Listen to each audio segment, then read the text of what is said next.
এই লড়াই চাই, লড়াই বাঁচার লড়াই, আমার ভাইয়ের রক্ত, আবু তুরাবের রক্ত, রায়হানের রক্ত, মুগ্ধের রক্ত, লড়াই লড়াই লড়াই চাই, ৭১-এর হাতিয়ার গর্জে উঠুক আরেকবার, ৭৫-এর হাতিয়ার যে জিয়া জনতার, সে জিয়া মরে নাই, যে জিয়া জনতার, দেশ গড়েছেন খালছাল শহীদ জিয়া, নেত্রী মোদের খালেক জিয়া, নেত্রী মোদের খালেদা জিয়া, তারেক রহমান আসবে দেশে, ফিরের বেশে তারেক রহমান।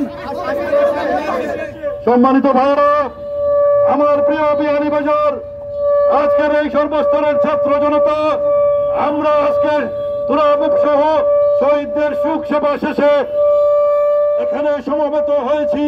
ভাইরা আমার, আমি শুধু একটি কথা বলতে চাই, আপনারা জানেন এই স্বৈরাচারী শেখ হাসিনা ওয়াজেদের বাহিনী এই রাস্তায় আমাদের উপর হামলা চালিয়েছিল, গুলিবর্ষণ করেছিল, আপনাদের কি মনে আছে?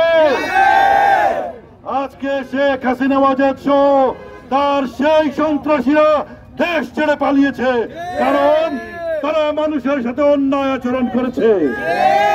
ইনশাল্লাহ আমরা আপনাদেরকে আহ্বান জানাবো, নিরপেক্ষ একটি নির্বাচন অনুষ্ঠিত হবে ইনশাল্লাহ।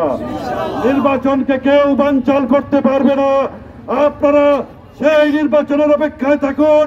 ধানের শীষের প্রার্থীকে বিজয় করার জন্য আপনারা সবাই একযোগে কাজ করবেন, সেই উদারতা আহ্বান জানিয়ে বিদায় নিচ্ছি। খুদা হাফেজ। বাংলাদেশ জিন্দাবাদ, জাতীয়তাবাদী দল জিন্দাবাদ, শহীদ জিয়া অমর হোক, বেগম খালেদা জিয়া জিন্দাবাদ, আগামী দিনের রাষ্ট্রনায়ক তারেক রহমান জিন্দাবাদ।